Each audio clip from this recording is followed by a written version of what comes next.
Hello बच्चों, कैसे हो? आई होप अच्छे होगे। आज हम आपके लिए राष्ट्रीय एकता पर निबंध लेके आए हैं।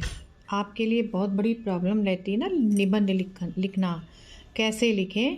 तो राष्ट्रीय एकता पे निबंध तैयार है। वैसे तो हमारे भारत के जो लौह पुरुष हैं उनके लिए बहुत कुछ है बताने के लिए, इतना ज़्यादा बताने के लिए है कि कई पन्ने भर जाएंगे, पर आपको तो शॉर्ट में निबंध लिखना है ना। तो देखिए, शुरू करते हैं। राष्ट्रीय एकता किसके लिए मनाया जाता है आप देखिएगा, ठीक है। जो हमारे भारत के लौह पुरुष है ना, सरदार वल्लभ भाई पटेल, तो उनके जन्म दिवस को हम लोग राष्ट्रीय एकता के रूप में मनाते हैं। अभी आपका 31 अक्टूबर को आपके स्कूल में इसकी शपथ दिलाई जाएगी राष्ट्रीय एकता की, और भी बहुत से कार्यक्रम कराए जाएंगे। तो निबंध आपके लिए तैयार है ताकि आप लिखना सीख जाएं। तो शुरू करते हैं। भारत के लौह पुरुष माने जाने वाले सरदार वल्लभ भाई पटेल, जिनका पूरा नाम वल्लभ भाई झाबेर भाई पटेल था। क्या नाम था इनका पूरा? वल्लभ भाई झाबेर भाई पटेल था। उनका जन्म 31 अक्टूबर 1875 बम्बई, ब्रिटिश भारत में हुआ था। ब्रिटिश भारत क्यों कहा गया? क्योंकि उस समय हमारा देश अंग्रेजों के अधीन था, वो ब्रिटिश भारत था। और 75 वर्ष की उम्र में उनका स्वर्गवास 15 दिसंबर 1950 को बॉम्बे, भारत में हुआ था। सरदार वल्लभ भाई पटेल भारत के पहले उप प्रधानमंत्री और गृह मंत्री थे, ठीक है। अच्छा, पहले प्रधानमंत्री कौन थे आपके? ये तो उप प्रधानमंत्री हो गए। आपके पहले प्रधानमंत्री थे पंडित जवाहरलाल नेहरू। सरदार पटेल अन्याय नहीं सहन कर पाते थे। अन्याय का विरोध करने की शुरुआत इन्होंने स्कूली दिनों से ही कर दी थी। अब यहाँ पे एक कहानी आती है, हम लिखते तो बहुत बड़ा हो जाता निबंध। तो कहानी ये थी कि शुरुआत स्कूल के दिनों में इनके जो स्कूल के अध्यापक थे वो पुस्तकें बेचा करते थे और बच्चों पे दबाव डालते थे कि वो स्कूल से ही किताबें खरीदें, मतलब अध्यापकों से ही किताबें खरीदें। छात्रों ने इनका विरोध किया तो स्कूल, और इसका नेतृत्व किसने किया था? आपके सरदार वल्लभ भाई पटेल ने। झगड़ा काफ़ी बढ़ गया। स्कूल 5-6 दिनों तक बंद रहा। अंत में अध्यापकों को ही झुकना पड़ा और उन्होंने पुस्तकें स्कूल में बेचना बंद कर दी। बच्चे चाहे जहाँ से खरीद सकते थे। तो ये था, इन्होंने उस समय भी अन्याय का विरोध किया था, ठीक। आगे है आपका, सरदार वल्लभ भाई पटेल महात्मा जी से बहुत प्रभावित थे। अब देखिए यहाँ पे इनकी स्कूली शिक्षा घर ही में हुई थी। आर्थिक स्थिति इनकी अच्छी नहीं थी और ये किसी नामी ग्रामी स्कूल में नहीं पढ़ सकते थे। तो इन्होंने प्रारंभिक शिक्षा अपने घर में प्राप्त की थी। इसके बाद में इन्होंने प्राइवेट तौर पर अपने किसी मित्र से पुरानी किताबें वकालत की ले करके इन्होंने वकालत की पढ़ाई घर पे ही की थी। उस समय वकालत लोग प्राइवेट तौर पे कर सकते थे। तो इन्होंने ये क्या बन गए थे? ये वकील बन गए थे, ओके। अब यहाँ से देखते हैं, सरदार वल्लभ भाई पटेल महात्मा जी से बहुत ज़्यादा प्रभावित थे, इसलिए इन्होंने वकालत की पढ़ाई की और स्वतंत्रता आंदोलन में कूद पड़े। आगे है, सन 1918 ईस्वी में किसानों और अंग्रेजों के बीच खेड़ा जिले में संघर्ष हुआ। खेड़ा जिले गुजरात में है। गुजरात के खेड़ा जिले के किसान सूखे की चपेट में आने के कारण कर देने में समर्थ नहीं थे। खेड़ा जिले, गुजरात के खेड़ा जिले में क्या पड़ गया था? सूखा पड़ गया था, अकाल पड़ गया था और अंग्रेज उस समय कर माफ़ करने के मूड में नहीं थे और भारी कर चाहते थे। तो उस समय उन्होंने किसानों पर दबाव बनाना शुरू किया, तो किसानों ने आंदोलन कर दिया, ठीक है। तो लेकिन अंग्रेजी सरकार भारी कर लेने का दबाव बना रही थी। गांधी जी और सरदार पटेल के नेतृत्व में आंदोलन सफल रहा। अंग्रेजी सरकार को कर कम करना पड़ा। तो ये खेड़ा आंदोलन उस समय बहुत ही प्रसिद्ध आंदोलन था, छोटे छोटे आंदोलन हमारे देश के स्वतंत्रता आंदोलन को मजबूत कर रहे थे। विदेशी सरकार कहीं ना कहीं झुक रही थी और उसका नेतृत्व कर रहे थे गांधी जी और सरदार पटेल।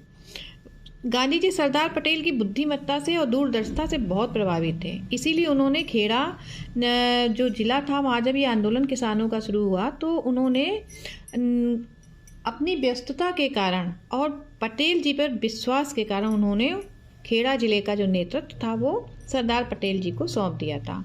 सरदार पटेल जी वहाँ पे गए, उन्होंने बात की, देखा और उन्होंने अंग्रेज़ों के दबाव में न झुकने का प्लान बनाया और सारे किसान एकजुट हो गए। तो इस प्रकार से वहाँ भी सरदार पटेल जी उनको पहली सफलता मिली थी, आंदोलन सफल रहा। इसके बाद ही तुरंत एक और आंदोलन हुआ था, ये शायद 1918 का आंदोलन था। यहाँ पे हमने सन नहीं दिया कि आप लोग इतना ज़्यादा याद नहीं कर पाओगे, ना ही समझ सकोगे। तो अब इसके बाद ही इनका आंदोलन हुआ था बारडोली सत्याग्रह, ठीक, 1928 की बात है ये।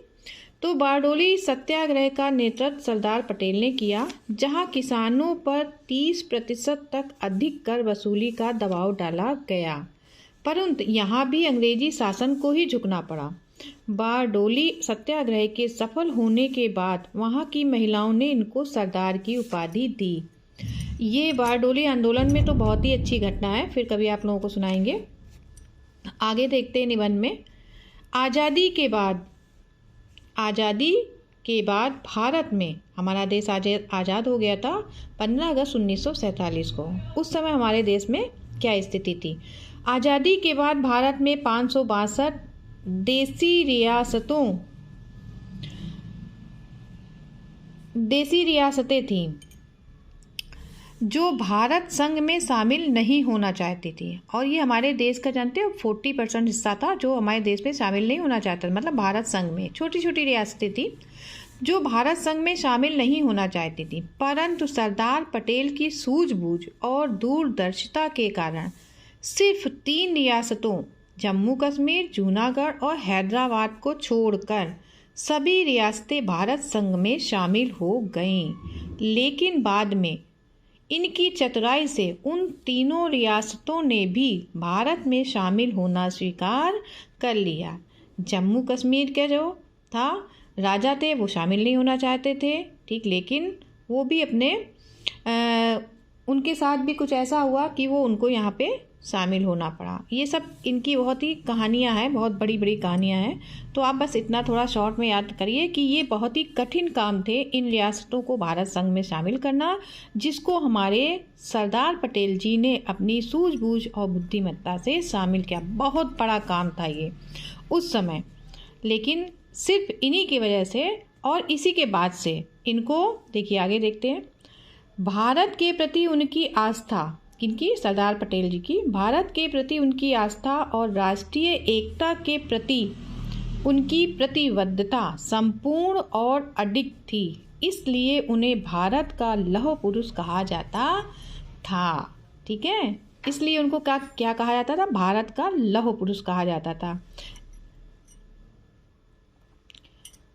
ये आप लोग निबंध लिख लीजिएगा, आपको ना 31 तारीख को दिखाना भी है निबंध। भारत के नागरिकों के लिए सरदार पटेल एकता की मिसाल हैं। उनकी इसी मिसाल को कायम रखने के लिए भारत सरकार ने 2018 में गुजरात के नर्मदा जिले के सरदार सरोवर बांध के पास, यहाँ से 3 किलोमीटर है, सरदार सरोवर बांध के पास 182 मीटर ऊंची सरदार वल्लभ भाई पटेल की प्रतिमा स्थापित की। ये किसकी बनी है बच्चों? ये लोहे की बनी है, क्योंकि उनको लौह पुरुष कहा जाता है ना, तो इसलिए उनकी प्रतिमा लोहे की बनी है। सरदार वल्लभ भाई पटेल की प्रतिमा स्थापित की है, जिसे लौह पुरुष सरदार वल्लभ भाई पटेल के सम्मान में स्टैचू ऑफ यूनिटी का नाम दिया गया है। स्टैचू ऑफ यूनिटी मतलब एकता की मूर्ति। तो एकता की मूर्ति कौन थे, किन्होंने अपने देश को एक सूत्र में बांधा था? वो थे हमारे सरदार वल्लभ भाई पटेल, का नाम दिया गया। ये निबंध बहुत ही आपके लिए इम्पोर्टेंट है, आप इसको लिखिएगा, अपने स्कूल में डिपॉजिट भी कर दीजिएगा, लेकिन इसको आप याद भी कर लीजिएगा। इनको मृत्यु के उपरांत 1900 इनकी मृत्यु हो गई थी 1950 में, 15 दिसंबर 1950 को। और इनकी मृत्यु के पश्चात 1991 में भारत रत्न से भी सम्मानित किया गया। हमारे भारत सरकार ने इनको 1991 में भारत रत्न से सम्मानित किया। इनके नाम से कई शैक्षणिक संस्थाएं भी चल रही हैं और हवाई अड्डे को भी इनका नाम दिया गया है। सरदार पटेल। अब निबंध के बाद में सबसे लास्ट में हम लोग लिखते हैं एक तरह से उपसंहार, ठीक है, इसको बोलते हैं कंक्लूजन। अब सरदार पटेल ने राष्ट्रीय एकीकरण कर मतलब पूरे राष्ट्र को एक कर एकता का ऐसा स्वरूप दिखाया जिसके बारे में उस वक्त कोई नहीं सोच सकता था। उनके इसी कार्य एवं सोच के कारण उनके जन्म दिवस को राष्ट्रीय एकता दिवस का नाम दिया गया। देश प्रेम का नशा रग रग में चढ़ा, जितनी चोट खाया उतना ही हंसा। हमारे पटेल जी का कहना था कि आप हर दर्द को सहन करने की आदत डालिए, जितनी भी आपको तकलीफ हो उतना ही आप हंसते चलिए। आपके चेहरे पर मुस्कान कभी भी गायब नहीं होनी चाहिए। इसलिए हम सबकी तरफ से हैप्पी बर्थडे आयरन मैन। ठीक बच्चों, आपको निबंध कैसा लगा? अच्छा लगा हो तो हमारे चैनल को लाइक करिएगा, शेयर करिएगा और सब्सक्राइब भी कर दीजिएगा। बहुत ही इम्पोर्टेंट और बहुत ही मेहनत से लिखा गया है, ठीक है। आप लोग इसको लिखिएगा ज़रूर और स्कूल में डिपॉजिट करिएगा। वैसे हम लोग की जानकारी के लिए भी हम लोग को बहुत कुछ पढ़ते रहना चाहिए। तो अंग्रेजन हिंदी चैनल को लाइक करें, शेयर करें और सब्सक्राइब करें। तब तक बच्चों आपको खूब सारे आशीर्वाद, खूब पढ़िए, आगे बढ़िए।